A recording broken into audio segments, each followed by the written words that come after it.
기도하겠습니다. 하나님, 오늘도 우리의 삶에 하나님의 은혜가 필요합니다.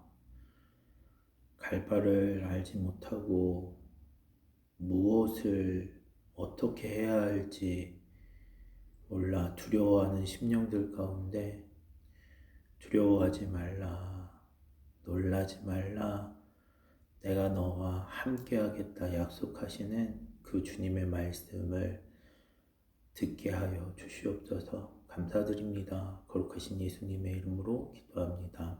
아멘. 오늘 우리에게 주신 하나님의 말씀은 창세기 46장 1절에서 7절까지의 말씀입니다. 3절과 4절의 말씀을 읽겠습니다. 하나님이 이르시되 나는 하나님이라 내 아버지의 하나님이니 애굽으로 내려가기를 두려워하지 말라. 내가 거기서 너로 큰 민족을 이루게 하리라. 내가 너와 함께 애굽으로 내려가겠고 반드시 너를 인도하여 다시 올라올 것이며 요셉이 그의 손으로 내 눈을 감기리라 하셨더라. 아멘. 그 바로와 요셉의 초청을 받은 야곱은 가나안을 떠나 애굽으로 가기로 결정합니다. 그 애굽으로 가는 그 길 가운데 야곱의 마음은 이런 마음들이 들었을 것입니다. 요셉이 살아있다니 너무나 보고 싶다. 그 요셉의 그 얼굴을 마주하고 그 뺨에 기쁨의 재회의 키스를 나누며 내가 내 아들이 살아있음을 확인하고 싶다. 그런 기대와 설렘이 가득했을 것입니다. 그런데 또 한편으로는 하나님이 약속하신 가나안이라고 하는 땅, 고향 땅을 떠나서 애굽으로 이주해야 되는 그 현실이 또한 막막하고 두려웠을 것입니다. 이런 두 마음, 설렘과 두려움이 교차하는 가운데 요셉은 고향에서 점점 애굽을 향해 내려왔고 부엘세바라고 하는 이스라엘과 애굽의 경계선에 서게 됩니다. 그런데 이 부엘세바라고 하는 곳은 또 어떤 곳이었냐면 하나님 앞에 제단을 쌓고 예배하는 기도처였습니다. 그가 그 부엘세바에 도착했을 때 그는 하나님 앞에 제단을 쌓고 희생 제사를 드렸습니다. 그 희생 제사를 드릴 때 이런 마음이었겠죠. 하나님, 제가 요셉을 참 만나고 싶습니다. 그런데 하나님, 애굽으로 내려가는 게 두렵습니다. 저에게 하나님의 은혜를 좀 허락해 주십시오. 하나님, 그 옛날에 제가 고향을 떠나 하란으로 갈 때 베델에서 그 하나님의 응답을 받고 움직였는데, 그리고 그 베델에서 하나님께서 내가 너와 함께 하겠다. 내가 너에게 은혜를 베풀겠다. 내가 너를 다시 돌아오게 하겠다 약속해 주셨는데, 하나님, 내가 그 베델에서처럼 다시 하나님의 응답을 듣기를 원합니다. 다시 하나님의 약속을 듣기 원합니다. 라고 하는 마음으로 제단을 쌓았습니다.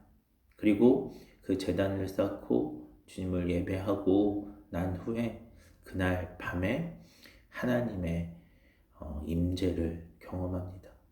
그렇게 하나님을 찾는 야곱을 하나님은 외면하지 않으셨고 그 야곱에게 나타나서 두 가지의 약속을 해 주십니다. 그것은 무엇이냐면 두려워하지 말라, 내가 너와 함께 하겠다라고 하는 약속입니다.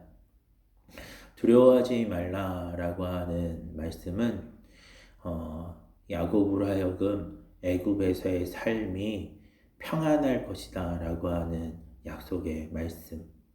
다시 말하면 애굽에서 야곱이 어려움 당하지 않고 하나님의 그 평안을 누릴 수 있을 것이다 라고 하는 말씀인 것이고요. 또 내가 너와 함께 하겠다라고 하는 말씀은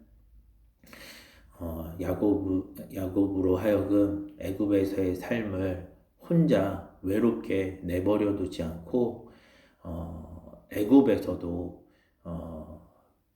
야곱이 하나님의 복과 은혜를 누릴 수 있게 할 것이다 라고 하는 약속의 말씀입니다. 이 두 말씀은 모두 다 그가 애굽으로 내려가도 평안할 것이다 라고 하는 약속의 말씀이었고, 그로 말미암아 야곱은 그 애굽행의 그 마지막, 그러니까 부엘세바를 떠나 애굽으로 입국하는 절차를 마무리하게 됩니다.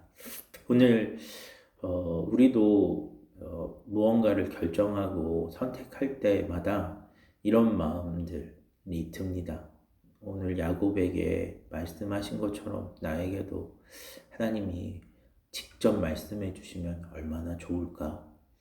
내가 이사를 해야 되는지 말아야 되는지 고민이 되는데 하나님이 이사를 해라 마라 말씀해 주시면 얼마나 좋을까?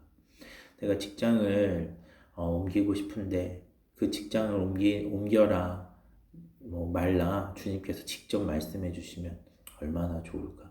뭐 대학교 원서를 쓰는 거나 아니면 누구를 만나거나 결혼을 하거나 할 때마다 하나님이 좀 직접 말씀해 주시면 좀 편할 텐데 라고 하는 생각들을 할 때가 많습니다. 그러나 오늘 야곱에게 주님께서 분명하게 두려워하지 말라, 놀라지 말라, 내가 너와 함께 하겠다라고 약속해 주신 것처럼 이런 말씀들을 분명하게 들을 때가 많지는 않습니다. 제가 목사로 지금 꽤 오랜 시간 그렇게 살아왔지만 목사인 저도 그렇게 하나님의 직접적으로 이사를 해라, 직장을 다녀라, 교회를 옮겨라 이렇게 직접적으로 말씀해 주신 적은, 직접적인 말씀을 응답을 들은 적은 없습니다. 그러면 어떻게 이런 것들을 해석할 수 있을까요? 어떻게 우리는 결정을 할 수 있을까요? 저는 오늘 말씀을 통해서 이 두려워하지 말라, 내가 너와 함께 하겠다라고 하는 이 말씀을 우리가 좀 기억해야 할 줄 믿습니다. 사실 야곱의 인생은 굉장한 나그네의 길이었습니다. 고향에서 형의 미움을 받아서 하란으로 떠날 때 하나님이 야곱에게 약속해 주셨던 것이 무엇이냐면 두려워하지 말라, 내가 너와 함께 하겠고 내가 너를 지켜주시겠다라는 말씀이었습니다. 또 야곱이 하란에서 고향으로 돌아갈 때에도 동일한 그런 하나님의 응답, 두려워하지 말라, 내가 함께 하겠다라고 하는 말씀을 들었습니다. 또 야곱이 지금 애굽으로 내려가는 그 길에도 두려워하지 말라, 내가 너와 함께 하겠고 내가 너를 지키겠다라고 하는 약속의 말씀을 들었습니다. 이것이 의미하는 바가 무엇일까요? 하나님은 우리가 어떤 선택과 결정을 하던 간에 우리를 지키시고 보호하시고 우리와 함께 하시는 분이라는 사실입니다. 그리고 그것이 의미하는 바는 무엇이냐면, 그렇게 하나님이 우리와 함께 하시기 때문에 우리의 선택이 설사 조금 더 우리의 생각으로 조금 더 좋은 선택, 조금 더 나쁜 선택이었든 간에 하나님이 우리를 지켜주셨기 때문에 지금 우리가 하나님의 복과 은혜 가운데 이 삶을 살아내고 있다는 사실입니다. 그러니까 사실 중요한 것은 우리가 어떤 선택을 했느냐가 중요한 것이 아니라 하나님이 우리와 함께 하신다라고 하는 그 사실이 중요한 것입니다. 그리고 뿐만 아니라 이 하나님이 우리와 함께 하신다라고 하는 이 말씀이 계속해서 야곱에게만 주어진 것이 아니라 여호수아에게도, 이사야에게도, 또 이스라엘 백성들에게도 주어졌고, 심지어 하나님은 예수님을 이 땅에 보내시면서 예수님의 이름을 임마누엘, 내가 너희와 함께 하겠다라고 약속해 주시는 약속의 말씀을 그 이름에 부여하심으로써 계속해서 우리와 함께 하겠다, 우리를 지켜주겠다, 우리를 구원하시겠다라고 하는 그 말씀을 야곱에게뿐만 아니라 계속해서 우리에게 허락해. 지금 이 자리에서 여전히 고민하고 걱정하고 있는 우리에게 허락해 주신다라고 믿습니다. 허락해 주시고 계십니다. 이 말씀을 좀 기억했으면 좋겠습니다. 제가 이제 저희 누나 이제 뇌종양 이제 수술이나 그리고 뭐 치료 과정이나 이런 것들 놓고 이제 기도하고 좀 하나님의 은혜를 구하고 또 저희 가정의 어떤 이제 기도의 제목들을 놓고 이렇게 기도하며 주님 앞에 나아갈 때 사실 이제 저도 걱정 인형이라 걱정이 많고 두려움이 많은데 오늘 말씀을 이렇게 쭉 묵상하면서 저한테 하나님이 이렇게 말씀하시는 것 같아요. 두려워하지 말라. 내가 그와 함께 하겠다. 내가 너와 함께 하겠다. 내가 너희 가정과 함께 하겠다.